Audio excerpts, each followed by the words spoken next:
بسم الله الرحمن الرحيم.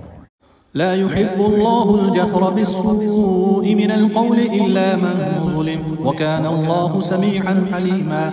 إن تبدوا خيرا أو تخفوه أو تعفوا عن سوء فإن الله كان عفوا قديرا. إن الذين يكفرون بالله ورسله ويريدون أن يفرقوا بين الله ورسله ويقولون نؤمن ببعض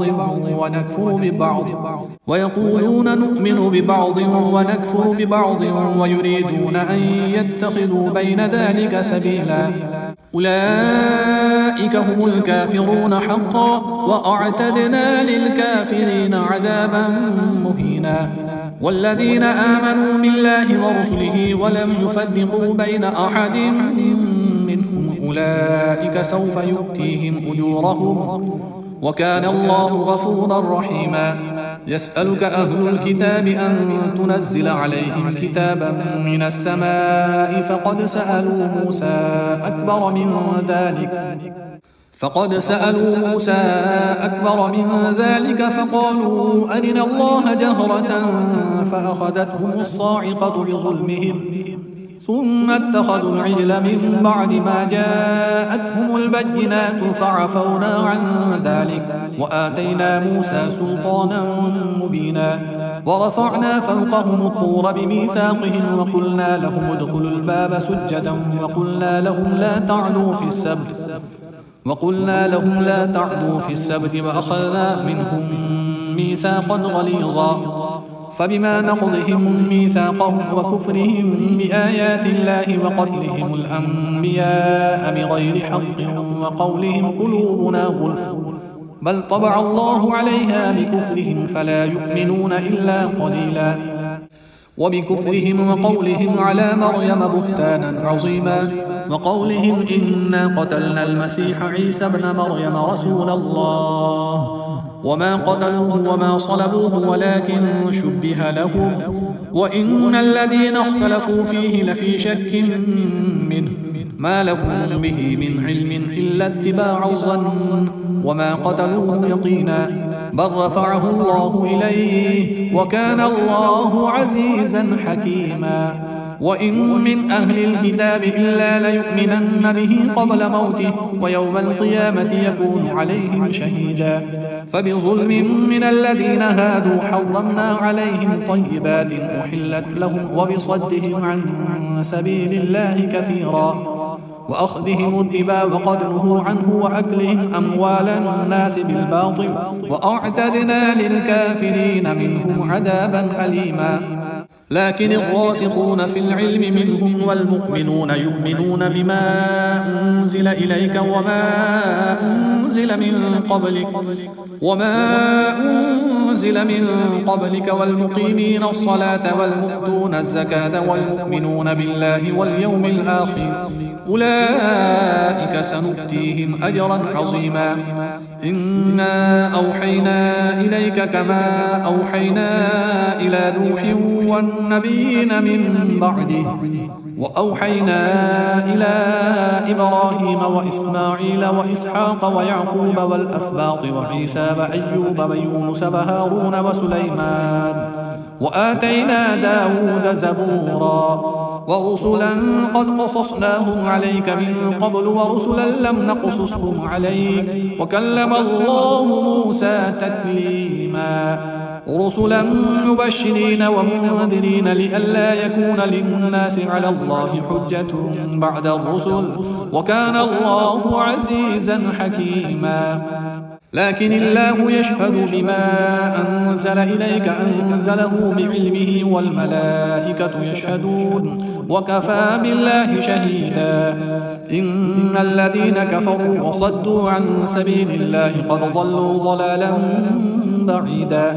إن الذين كفروا وظلموا لم يكن الله ليغفر لهم ولا ليهديهم طريقا إلا طريق جهنم خالدين فيها أبدا وكان ذلك على الله يسيرا.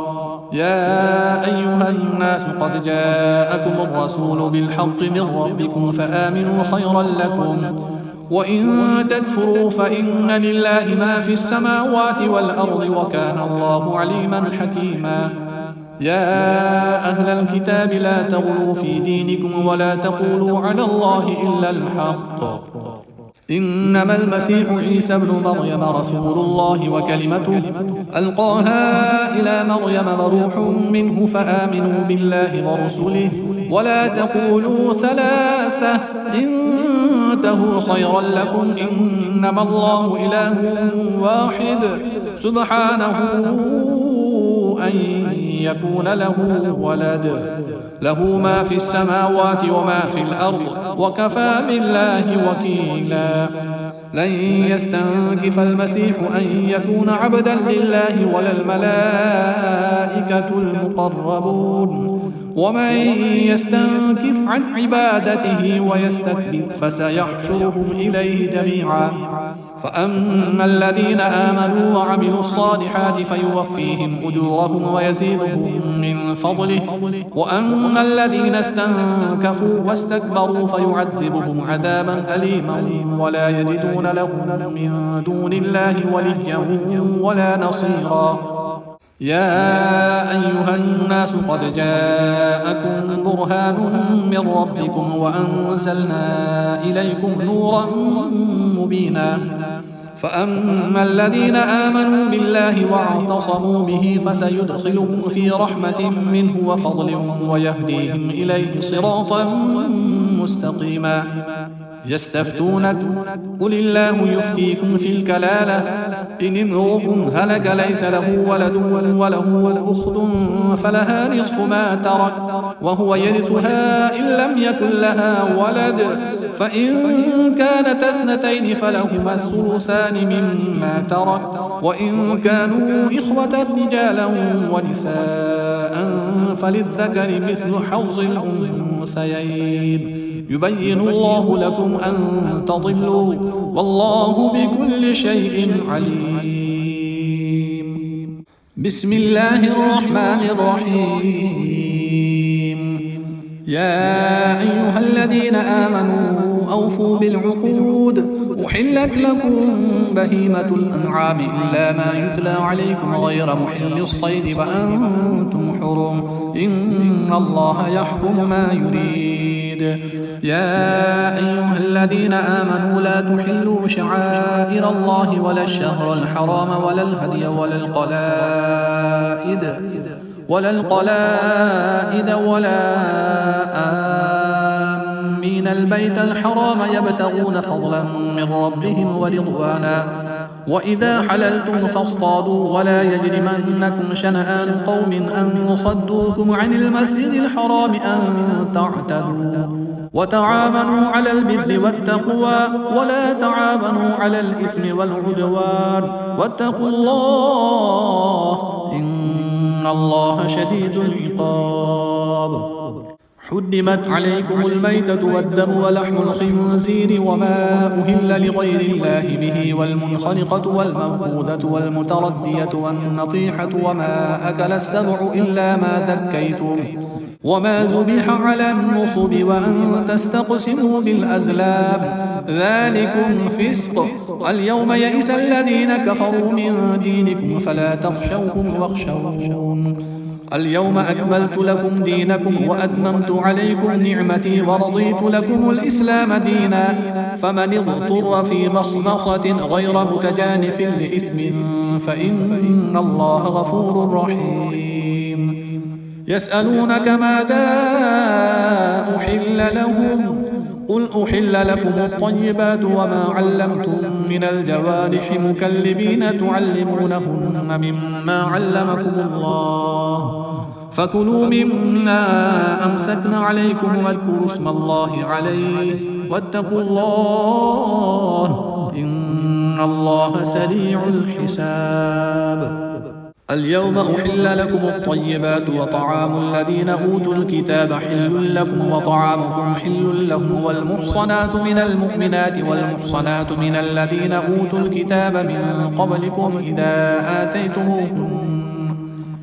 من قبلكم إذا آتيتموهن أجورهن محصنين غير مسافحين ولا متخذي أخدان ومن يكفر بالإيمان فقد حبط عمله وهو في الآخرة من الخاسرين. يا أيها الذين آمنوا إذا قمتم إلى الصلاة فاغسلوا وجوهكم وأيديكم إلى المرافق وامسحوا برؤوسكم وأرجلكم إلى الكعبين وإن كنتم جنبا فاطهروا وإن كنتم مرضى أو على سفر أو جاء أحد منكم من الغائط أو لامستم النساء فلم تجدوا ماء فتيمموا صعيدا طيبا فامسحوا بوجوهكم وأيديكم منه ما يريد الله ليجعل عليكم من حرج ولكن يريد ليطهركم وليتم نعمته عليكم لعلكم تشكرون. واذكروا نعمة الله عليكم وميثاقه الذي واثقكم به إذ قلتم سمعنا وأطعنا واتقوا الله إن الله عليم بذات الصدور. يا أيها الذين آمنوا كونوا قوامين لله شهداء بالقسط ولا يجرمنكم شنآن قوم على ألا تعدلوا اعدلوا هو أقرب للتقوى واتقوا الله إن الله خبير بما تعملون. وعد الله الذين آمنوا وعملوا الصالحات لهم مغفرة وأجر عظيم والذين كفروا وكذبوا بآياتنا أولئك أصحاب الجحيم. يا أيها الذين آمنوا اذكروا نعمة الله عليكم إذ هم قوم أن يبسطوا إليكم أيديهم فكف أيديهم عنكم واتقوا الله وعلى الله فليتوكل المؤمنون. ولقد أخذ الله ميثاق بني إسرائيل وبعثنا منهم 12 نقيبا وقال الله إني معكم لئن أقمتم الصلاة وآتيتم الزكاة وآمنتم برسلي وعزرتموهم وأقرضتم الله قرضا حسنا لأكفرن عنكم سيئاتكم ولأدخلنكم جنات تجري من تحتها الأنهار فمن كفر بعد ذلك منكم فقد ضل سواء السبيل.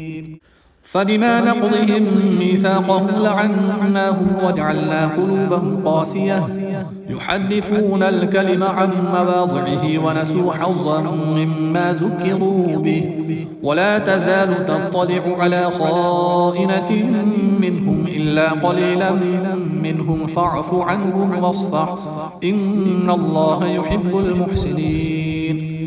ومن الذين قالوا إنا نصارى أخذنا ميثاقهم فنسوا حظا مما ذكروا به فأغرينا بينهم العداوة والبغضاء إلى يوم القيامة وسوف ينبئهم الله بما كانوا يصنعون. يا أهل الكتاب قد جاءكم رسولنا يبين لكم كثيرا مما كنتم تخفون من الكتاب ويعفو عن كثير قد جاءكم من الله نور وكتاب مبين يهدي به الله من اتبع رضوانه سبل السلام ويخرجهم من الظلمات إلى النور بإذنه ويهديهم إلى صراط مستقيم. لقد كفر الذين قالوا إن الله هو المسيح ابن مريم قل فمن يملك من الله شيئا إن أراد أن يهلك المسيح ابن مريم وأمه ومن في الأرض جميعا ولله ملك السماوات والأرض وما بينهما يخلق ما يشاء والله على كل شيء قدير. وقالت اليهود والنصارى نحن أبناء الله وأحباؤه قل فلم يعذبكم بذنوبكم بل أنتم بشر ممن خلق يغفر لمن يشاء ويعذب من يشاء ولله ملك السماوات والأرض وما بينهما وإليه المصير. يا أهل الكتاب قد جاءكم رسولنا يبين لكم على فترة من الرسل أن تقولوا ما جاءنا من بشير ولا نذير فقد جاءكم بشير ونذير والله على كل شيء قدير. وإذ قال موسى لقومه يا قوم اذكروا نعمة الله عليكم إذ جعل فيكم أنبياء وجعلكم ملوكا وآتاكم ما لم يؤت أحدا من العالمين. يا قوم ادخلوا الأرض المقدسة التي كتب الله لكم ولا ترتدوا على أدباركم فتنقلبوا خاسرين. قالوا يا موسى إن فيها قوما جبارين وإنا لن ندخلها حتى يخرجوا منها فإن يخرجوا منها فإنا داخلون. قال رجلان من الذين يخافون أنعم الله عليهم ادخلوا عليهم الباب فإذا دخلتموه فإنكم غالبون وعلى الله فتوكلوا إن كنتم مؤمنين. قالوا يا موسى إنا لن ندخلها أبدا ما داموا فيها فاذهب أنت وربك فقاتلا إنا هاهنا قاعدون. قال رب إني لا أملك إلا نفسي وأخي فافرق بيننا وبين القوم الفاسقين. قال فإنها محرمة عليهم 40 سنة يتيهون في الأرض فلا تأس على القوم الفاسقين. واتل عليهم نبأ ابني آدم بالحق إذ قربا قربانا فتقبل من أحدهما ولم يتقبل من الآخر قال لأقتلنك قال إنما يتقبل الله من المتقين. لئن بسطت إلي يدك لتقتلني ما أنا بباسط يدي إليك لأقتلك إني أخاف الله رب العالمين.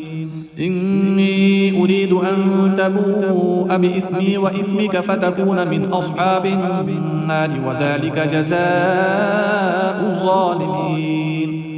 فطوعت له نفسه قتل أخيه فقتله فأصبح من الخاسرين. فبعث الله غرابا يبحث في الأرض ليريه كيف يواري سوءة أخيه قال يا ويلتى أعجزت أن أكون مثل هذا الغراب فأواري سوءة أخي فأصبح من النادمين. من أجل ذلك كتبنا على بني إسرائيل أنه من قتل نفسا بغير نفس أو فساد في الأرض فكأنما قتل الناس جميعا ومن أحياها فكأنما أحيا الناس جميعا ولقد جاءتهم رسلنا بالبينات ثم إن كثيرا منهم بعد ذلك في الأرض لمسرفون.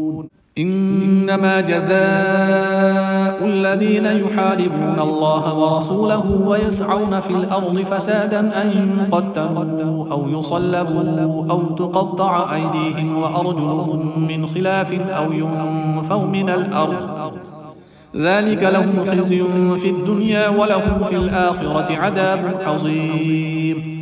إلا الذين تابوا من قبل أن تقدروا عليهم فاعلموا أن الله غفور رحيم. يا أيها الذين آمنوا اتقوا الله وابتغوا إليه الوسيلة وجاهدوا في سبيله لعلكم تفلحون. إن الذين كفروا لو أن لهم ما في الأرض جميعا ومثله معه ليفتدوا به من عذاب يوم القيامة ما تقبل منهم ولهم عذاب أليم. يريدون أن يخرجوا من النار وما هم بخالدين منها ولهم عذاب مقيم. والسارق والسارقة فاقطعوا أيديهما جزاء بما كسبا نكالا من الله والله عزيز حكيم. فمن تاب من بعد ظلمه وأصلح فإن الله يتوب عليه إن الله غفور رحيم. ألم تعلم أن الله له ملك السماوات والأرض يعذب من يشاء ويغفر لمن يشاء والله على كل شيء قدير. يا أيها الرسول لا يحزنك الذين يسارعون في الكفر من الذين قالوا آمنا بأفواههم ولم تؤمن قلوبهم ومن الذين هادوا سماعون للكذب سماعون لقوم آخرين لم يأتوك يحرفون الكلم من بعد مواضعه يقولون إن أوتيتم هذا فخذوه وإن لم تؤتوه فاحذروا ومن يرد الله فتنته فلن تملك له من الله شيئا أولئك الذين لم يرد الله أن يطهر قلوبهم لهم في الدنيا خزي ولهم في الآخرة عذاب عظيم. سماعون للكذب أكالون للسحت فإن جاءوك فاحكم بينهم أو أعرض عنهم وإن تعرض عنهم فلن يضروك شيئا وإن حكمت فاحكم بينهم بالقسط إن الله يحب المقسطين. وكيف يحكمونك وعندهم التوراة فيها حكم الله ثم يتولون من بعد ذلك وما أولئك بالمؤمنين. إنا أنزلنا التوراة فيها هدى ونور يحكم بها النبيون الذين أسلموا للذين هادوا والربانيون والأحبار بما استحفظوا من كتاب الله وكانوا عليه شهداء فلا تخشوا الناس واخشوني ولا تشتروا بآياتي ثمنا قليلا ومن لم يحكم بما أنزل الله فأولئك هم الكافرون. وكتبنا عليهم فيها أن النفس بالنفس والعين بالعين والأنف بالأنف والأذن بالأذن والسن بالسن والجروح قصاص فمن تصدق به فهو كفارة له ومن لم يحكم بما أنزل الله فأولئك هم الظالمون. وقفينا على آثارهم بعيسى ابن مريم مصدقا لما بين يديه من التوراة وآتيناه الإنجيل فيه هدى ونور ومصدقا لما بين يديه من التوراة وهدى وموعظة للمتقين. وليحكم أهل الإنجيل بما أنزل الله فيه ومن لم يحكم بما أنزل الله فأولئك هم الفاسقون. وأنزلنا إليك الكتاب بالحق مصدقا لما بين يديه من الكتاب ومهيمنا عليه فاحكم بينهم بما أنزل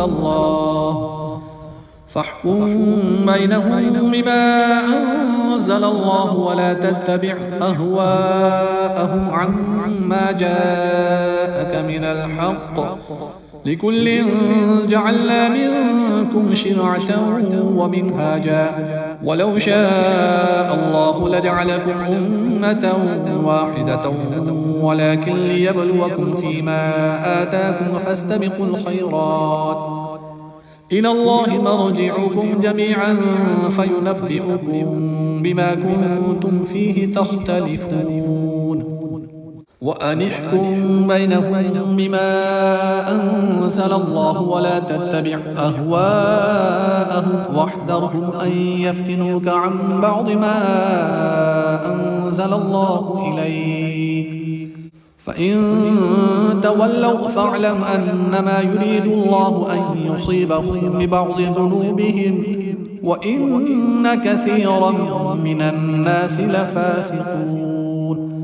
أفحكم الجاهلية يبغون ومن أحسن من الله حكما لقوم يوقنون.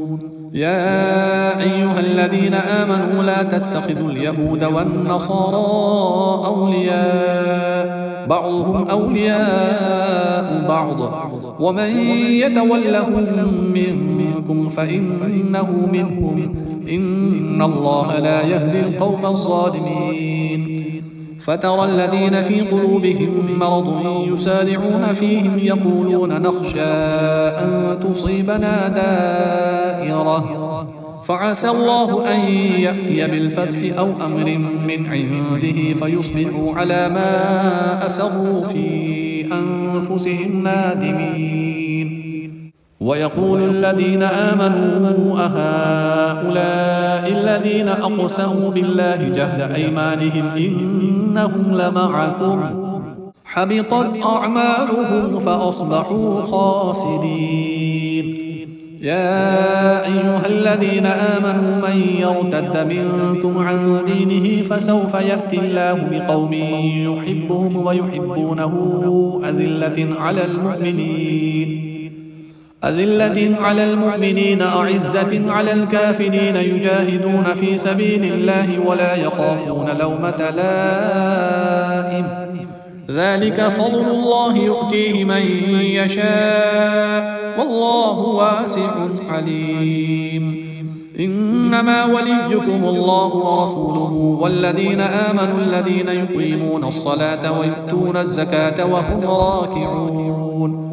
ومن يتول الله ورسوله والذين آمنوا فإن حزب الله هم الغالبون.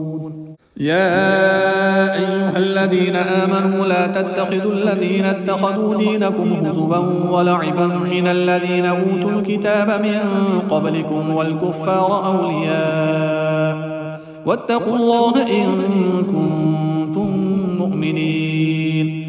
وإذا ناديتم إلى الصلاة اتخذوها هزوا ولعبا ذلك بأنهم قوم لا يعقلون. قل يا أهل الكتاب هل تنقمون منا إلا أن آمنا بالله وما أنزل إلينا وما أنزل من قبل وأن أكثركم فاسقون. قل هل أنبئكم بشد من ذلك مثوبة عند الله من لعنه الله وغضب عليه وجعل منهم القردة والخنازير وعبد الطاغوت أولئك شر مكانا وأضل عن سواء السبيل. وإذا جاءوكم قالوا آمنا وقد دخلوا بالكفر وهم قد خرجوا به والله أعلم بما كانوا يكتمون. وترى كثيرا منهم يسارعون في الإثم والعدوان وأكلهم السحت لبئس ما كانوا يعملون. لولا ينهاهم الربانيون والأحبار عن قولهم الإثم وأكلهم السحت لبئس ما كانوا يصنعون. وقالت اليهود يد الله مغلولة غلت أيديهم ولعنوا بما قالوا بل يداه مبسوطتان ينفق كيف يشاء وليزيدن كثيرا منهم ما أنزل إليك من ربك طغيانا وكفرا وألقينا بينهم العداوة والبغضاء إلى يوم القيامة كلما أوقدوا نارا للحرب أطفأها الله ويسعون في الأرض فسادا والله لا يحب المفسدين. ولو أن أهل الكتاب آمنوا واتقوا لكفرنا عنهم سيئاتهم ولأدخلناهم جنات النعيم. ولو أنهم أقاموا التوراة والإنجيل وما أنزل إليهم من ربهم لأكلوا من فوقهم ومن تحت أرجلهم منهم أمة مقتصدة وكثير منهم ساء ما يعملون. يا أيها الرسول بلغ ما أنزل إليك من ربك وإن لم تفعل فما بلغت رسالته والله يعصمك من الناس إن الله لا يهدي القوم الكافرين قل يا أهل الكتاب لستم على شيء حتى تقيموا التوراة والإنجيل وما أنزل إليكم من ربكم وليزيدن كثيرا منهم ما أنزل إليك من ربك طغيانا وكفرا فلا تأس على القوم الكافرين إن الذين آمنوا والذين هادوا والصابئون والنصارى من آمن بالله واليوم الآخر وعمل صالحا فلا خوف عليهم ولا هم يحزنون لقد أخذنا ميثاق بني إسرائيل وأرسلنا إليهم رسلا كلما جاءهم رسول بما لا تهوى أنفسهم فريقا كذبوا وفريقا يقتلون وحسبوا ألا تكون فتنة فعموا وصموا ثم تاب الله عليهم ثم عموا وصموا كثير منهم والله بصير بما يعملون لقد كفر الذين قالوا إن الله هو المسيح ابن مريم وقال المسيح يا بني إسرائيل اعبدوا الله ربي وربكم إنه من يشرك بالله فقد حرم الله عليه الجنة ومأواه النار وما للظالمين من أنصار لقد كفر الذين قالوا إن الله ثالث ثلاثة وما من إله إلا إله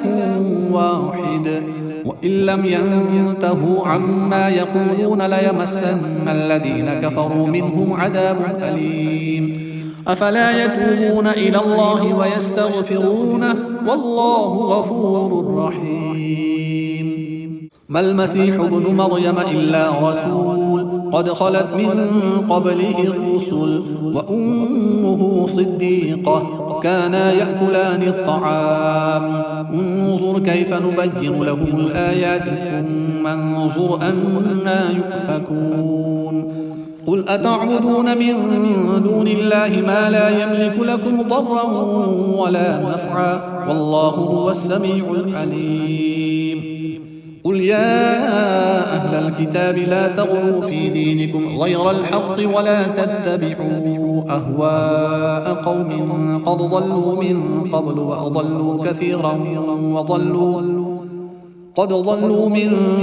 وأضلوا كثيرا وضلوا عن سواء السبيل لعن الذين كفروا من بني إسرائيل على لسان داود وعيسى بن مريم ذلك بما عصوا وكانوا يعتدون كانوا لا يتناهون عن منكر فعلوه لبئس ما كانوا يفعلون ترى كثيرا منهم يتولون الذين كفروا لبئس ما قدمت لهم أنفسهم أن سخط الله عليهم وفي العذاب هم خالدون ولو كانوا يؤمنون بالله والنبي وما أنزل إليه ما اتخذوهم أولياء ولكن كثيرا منهم فاسقون لتجدن أشد الناس عداوة للذين آمنوا اليهود والذين أشركوا